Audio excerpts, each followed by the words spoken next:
What is up, everybody? I am Get Flanked, and today I have a tip video for you, and we're going to be focusing on the defensive side. What we're going to be talking about in today's video is how to play in tough positions in Rainbow Six Siege.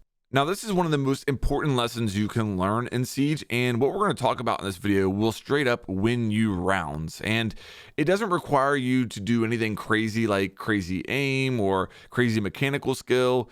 It doesn't even require like crazy game sense. It just requires you as a defender putting yourself in an important position, a position that the attackers are going to have to come through or are going to have to deal with in order to win the round.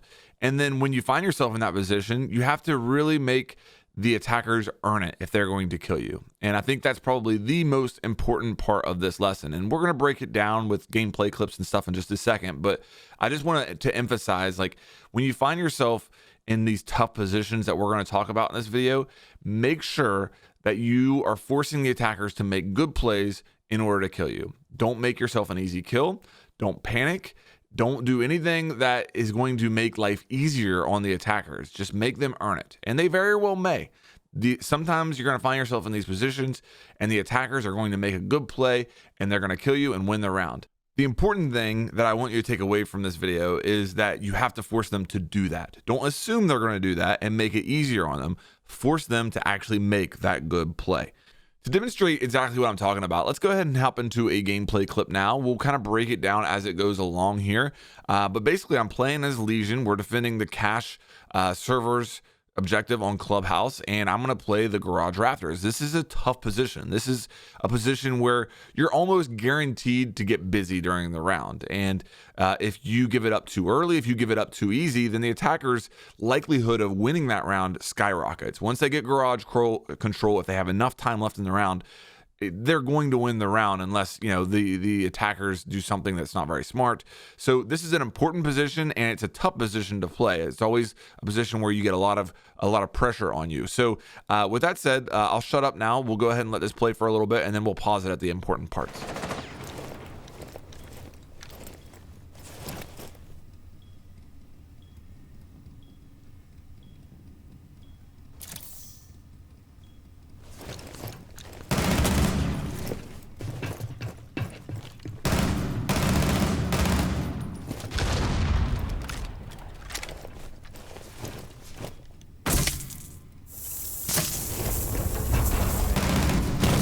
Okay, so that sound that you're hearing right now is the ace opening the big garage door below me. And once that starts to get opened up, you really start to feel the pressure when you're playing in this position. And we're going to go ahead and freeze it right there, okay? Because when you find yourself in these situations, you know, they can technically push me from so many different ways. You know, the hole the ace just opened up, the garage door that I just got the kill through, there's technically oil pit they can come from. They can come from that lounge area. Plus they have the main wall open and there's lines of sight from the main wall towards the rafters. So yeah, when you find yourself in these situations, I think the mistake that a lot of people make is their mind goes to, okay, how can I get out of this situation? How can I survive?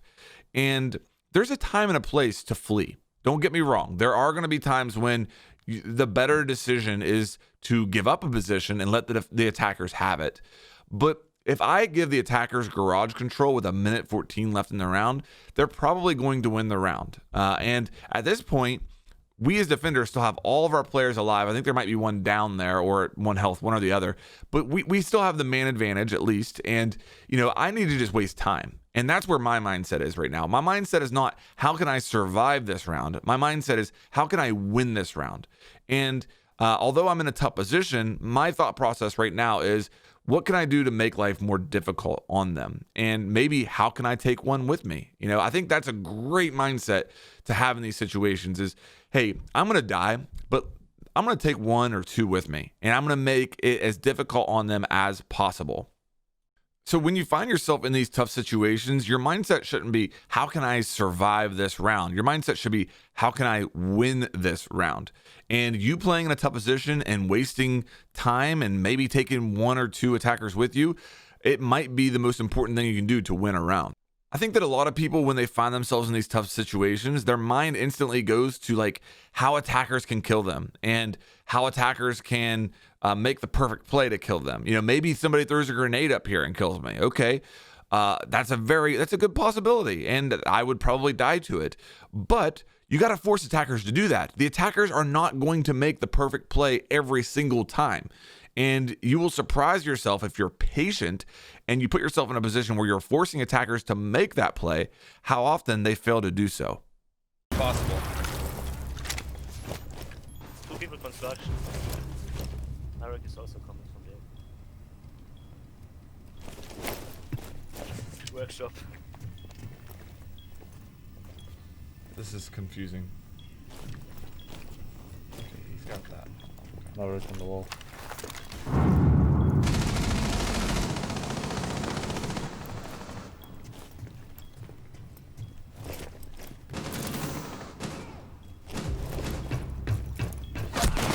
Okay, so I wanted to freeze it right there because I just took damage from the balcony right there. And up until this point in the round, I was playing it pretty well, but that was a mistake. I should have died right there. And that is exactly what I'm talking about. That is what you want to avoid right there. Do not reward an attacker who is sitting on a roof or sitting outside on a balcony or something like that, holding an angle for the entire round. Do not reward them with a kill. Make them come in through that open breach. Make them come into the garage. Make them make a play. Do not allow them to win the round by sitting outside the map and holding an angle. That is the most important thing that you can take away from this video. So what could I have done differently? Maybe crouch walked over, wouldn't have exposed me to that line of sight. Maybe crawling over, whatever you do would have been better than dying in that way. Now, luckily I didn't die and we're going to carry on here, but that's the most important thing I want to drive home right there.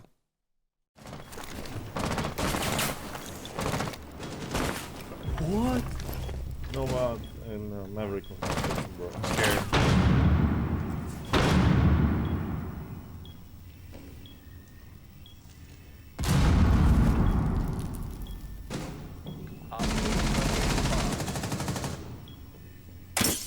One's in garage.